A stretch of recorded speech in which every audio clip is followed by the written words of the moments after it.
Bienvenue dans ce tutoriel vidéo. Cette vidéo présente le domaine de la participation à la vie publique du module sur le changement climatique du navigateur autochtone.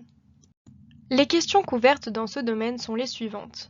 Le droit d'accès à l'information, en particulier concernant l'environnement, le droit de participer aux politiques, plans et lois relatifs au changement climatique. La reconnaissance de ces droits est essentielle pour veiller à ce que les peuples et les communautés autochtones aient accès à de l'information transparente sur les politiques et les plans en matière de changement climatique, protéger les droits des peuples autochtones de participer à la prise de décision par l'intermédiaire de représentants qu'ils ont choisis sur les lois, les politiques et les mesures relatives au changement climatique. La première question abordée est le droit d'accès à l'information, en particulier concernant l'environnement. Il est important que les peuples autochtones aient accès à de l'information environnementale transparente afin d'assurer une participation significative aux mesures et aux activités liées au changement climatique. L'accès à l'information est un droit juridiquement contraignant.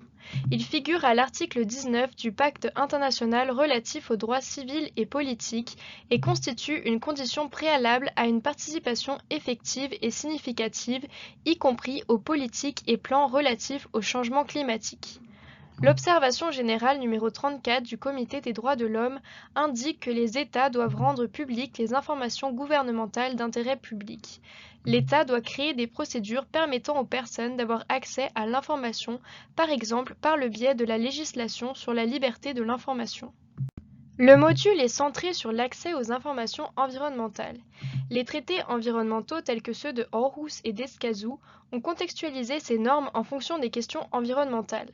L'accord d'Escazú définit l'information environnementale comme toute information écrite, visuelle, sonore, électronique ou enregistrée dans tout autre format relative à l'environnement et ses éléments et aux ressources naturelles, y compris celles liées aux risques environnementaux et aux possibles impacts adverses associés qui touchent ou peuvent toucher l'environnement et la santé ainsi que celles liées à la protection et à la gestion de l'environnement.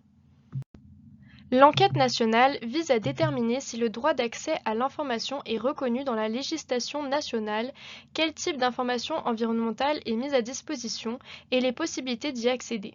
L'enquête communautaire vise à déterminer si les communautés autochtones jouissent de ce droit en examinant si l'information environnementale leur est disponible et accessible. La question suivante abordée est le droit à la participation. La participation à la prise de décision est un droit humain fondamental.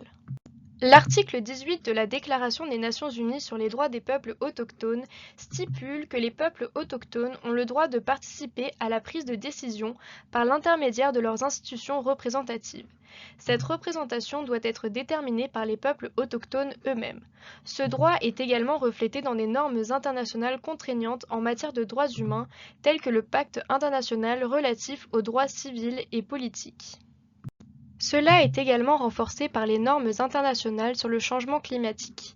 La Convention-cadre des Nations Unies sur les changements climatiques stipule que les États doivent respecter leurs engagements en matière de participation du public à l'examen des changements climatiques et de leurs effets et à la mise au point de mesures appropriées pour y faire face.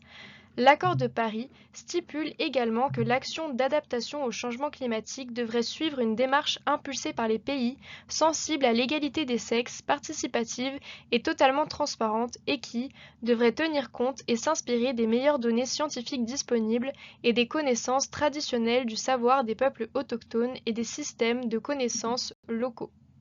Les enquêtes visent à déterminer si les lois et les politiques relatives au changement climatique reconnaissent ces droits et si les représentants des peuples autochtones ont été consultés et leurs contributions ont été demandées concernant les lois, politiques et activités relatives au changement climatique.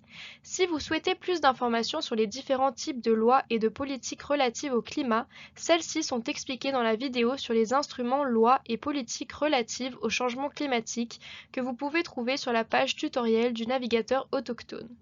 De plus, l'enquête communautaire permet de déterminer s'il y a eu des situations de consultation et si ce processus a été conçu de manière à constituer une participation significative. Elle examine notamment si l'information environnementale est mise activement à la disposition des peuples ou des communautés autochtones, si l'information environnementale est rendue accessible aux peuples ou aux communautés autochtones, par exemple par la langue utilisée, le format de l'information, comme les formats autres que l'écrit tels que l'information visuelle ou audio et si l'information est facile d'accès et pratique, si l'information a été donnée en temps utile, entre autres si elle a été fournie rapidement et si le temps de l'examiner est suffisant. Et enfin, si les représentants des peuples ou des communautés autochtones ont été consultés lors de la prise de décision concernant les mesures ou les activités relatives au changement climatique. Ces représentants doivent être élus ou choisis par les peuples autochtones.